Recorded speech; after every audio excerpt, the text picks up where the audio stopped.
आदरणीय परीक्षक, मान्यवर उपस्थित शिक्षक वर्ग आणि माझ्या प्रिय मित्रमैत्रिणींनो, माझं नाव जेसिका नंदेश चावला व मी पीएल श्रॉफ मधील FYPSC ह्या वर्गामध्ये शिकत आहे।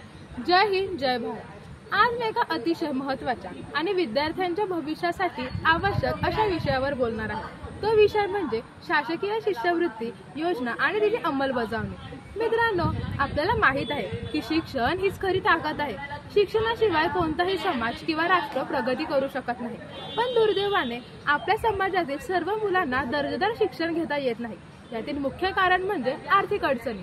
याच अडचणी लक्षात घेऊन सरकारने विद्यार्थ्यांसाठी विविध शिष्यवृत्ती योजना सुरू केलेल्या आहेत। या योजनांमुळे गरीब व मध्यवर्गीय कुटुंबातील विद्यार्थी शिक्षणासाठी आवश्यक आर्थिक सहाय्य मिळवतात। या शिष्यवृत्ती योजनांचा उद्देश म्हणजे हुशार विद्यार्थी पैशाअभावी शिक्षणात मागे राहू नये। आता मित्रांनो, आपल्याला माहितीच आहे की आपल्या वर्गामध्ये किंवा आपल्या समाजामध्ये असे काही विद्यार्थी असतात जे बुद्धीने खूपच हुशार असतात, परंतु पैशाअभावी त्यांचे शिक्षण काही कारणास्तव थांबवले जाते किंवा मागे केले जाते।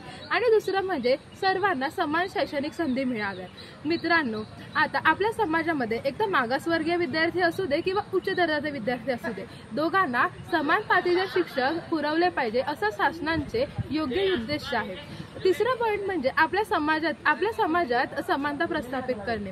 विद्यार्थी मित्रांनो, आता आपल्या समाजातील समानता ही शिक्षणाद्वारे निश्चित केली जाते। एखादा माणूस शिक्षित आहे की अशिक्षित ह्याद्वारे समाजातील समानताची पातळी ठरवली जाते। ह्या पातळीचे कारण सुद्धा ह्या शिष्यवृत्तीच्या मागे लावलेले आहे। आणि दुसरं म्हणजे विद्यार्थ्यांना उच्च शिक्षण घेण्यात प्रोत्साहन मिळावे।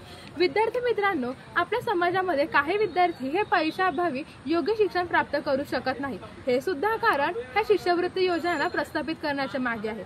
आता मित्रांनो, समजा एका खेड्यातील एक शेतकरी कुटुंबातील मुलगा, ज्याचे नाव आपण अभिजित असे मानू, अभ्यासात खूप हुशार होता, पण त्याच्या वडिलांची शिक्षणाची पैसे रखडत होते। ते जवळपास कॉलेज सोडणारच होता, पण त्याला पोस्ट मॅट्रिक शिष्यवृत्ती मिळाली। त्या पैशातून त्याने शिक्षण सुरू ठेवले। आज तो इंजिनियर झाला आहे आणि आपल्या गावातील इतर मुलांनाही शिक्षणासाठी प्रेरित करत असतो। हे उदाहरण आपल्याला सांगते की शिष्यवृत्ती म्हणजे आर्थिक मदत नाही, तर विद्यार्थ्यांच्या स्वप्नांना पंख देणारी एक शक्ती आहे। आता मित्रांनो, तुम्हाला NCCच्या विषयी माहितीच असेल। मी सुद्धा एक NCC कॅडेट आहे। NCC म्हणजे नॅशनल कॅडेट कोर। आता ह्या NCC मध्ये सुद्धा शासन विद्यार्थ्यांना वेगवेगळ्या शिष्यवृत्ती प्रोव्हाइड करून देते। फॉर एक्झाम्पल CWS स्कॉलरशिप म्हणजे कॅडेट वेलफेअर सोसायटी स्कॉलरशिप। ह्या स्कॉलरशिपमध्ये खूप कमी कागदपत्रामध्ये आणि आपल्या कुटुंबाची इन्कम किती आहे हे समजून सुद्धा शासन आपल्याला शिष्यवृत्ती देत असते। ह्या शिष्यवृत्तीमुळे खूप सारे विद्यार्थी हे पुढे गेलेले आहेत व NCC मध्ये बूट पॉलिश असून द्या किंवा आपल्या कपड्यांना इस्त्री असून द्या, ह्या सुद्धांचे पैसे सुद्धा थेट शासनामार्फत आपल्या विद्यार्थीपर्यंत पोहोचू शकले आहे। म्हणून खूप सारे NCC कॅडेट्स ह्या भविष्यामध्ये उंच उडान घेत आहेत आणि ह्याच्यामुळे आपल्या भारतातील संरक्षण दलामध्ये सुद्धा NCC कॅडेटचे प्रमाण हे खूपच वाढीला गेलेलं आहे। आता परंतु ह्या अंमलबजावणीमध्ये खूप साऱ्या समस्या येत असतात। मात्र योजना चांगल्या असल्या तरी ह्या अंमलबजावणीमध्ये ज्या अडचणी येतात त्या अडचणी म्हणजे अर्ज प्रक्रियेत खूप कागदपत्रे मागितले जातात व निधी वेळेवर सुद्धा मिळत नाही। त्यामुळे विद्यार्थ्यांना अडचणी येत असतात। कधी कधी तर तांत्रिक त्रुटी किंवा भ्रष्टाचारामुळे पात्र विद्यार्थ्यांनाही मदत मिळत नाही। मग आता ह्यामागे उपाय व सुधारणा म्हणजे काय, तर सरकारने या समस्या लक्षात घेऊन राष्ट्रीय शिष्यवृत्ती पोर्टल म्हणजे NSP सुरू केलेले आहे। याच्यामध्ये आपल्याला थेट विद्यार्थ्यांना ऑनलाईन अर्ज सुद्धा करता येतो। अर्जाची पारदर्शकता सहजते। विद्यार्थी आपला अर्ज व पैसे मिळाले की नाही हे थेट पाहू शकतात व ह्याची कंप्लेंट सुद्धा आपण थेट शासनाकडे करू शकतो। तरी सुद्धा अजून जागरूकता, जनजागृती व सोपी प्रक्रिया गरजेची आहे।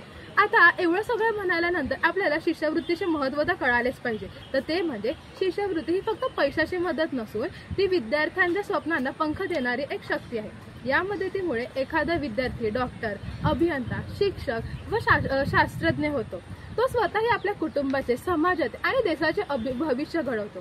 त्यामुळे शिष्यवृत्ती म्हणजे देशाच्या भविष्यातील गुंतवणूक असेही आपण म्हणू शकतो। आता ह्या सर्व भाषणांचा निष्कर्ष म्हणजे मित्रांनो, शासकीय शिष्यवृत्ती योजना विद्यार्थ्यांसाठी आशीर्वादासारखी आहे, मात्र त्याची योग्य अंमलबजावणी, पारदर्शकता आणि जागरूक होणे खूपच महत्त्वाचे आहे। शेवटी मी एवढंच सांगेन की शिक्षण हीच खरी शक्ती आहे आणि शिष्यवृत्ती ही सर्वेपर्यंत पोहोचण्याचे साधन आहे. धन्यवाद. जय हिंद.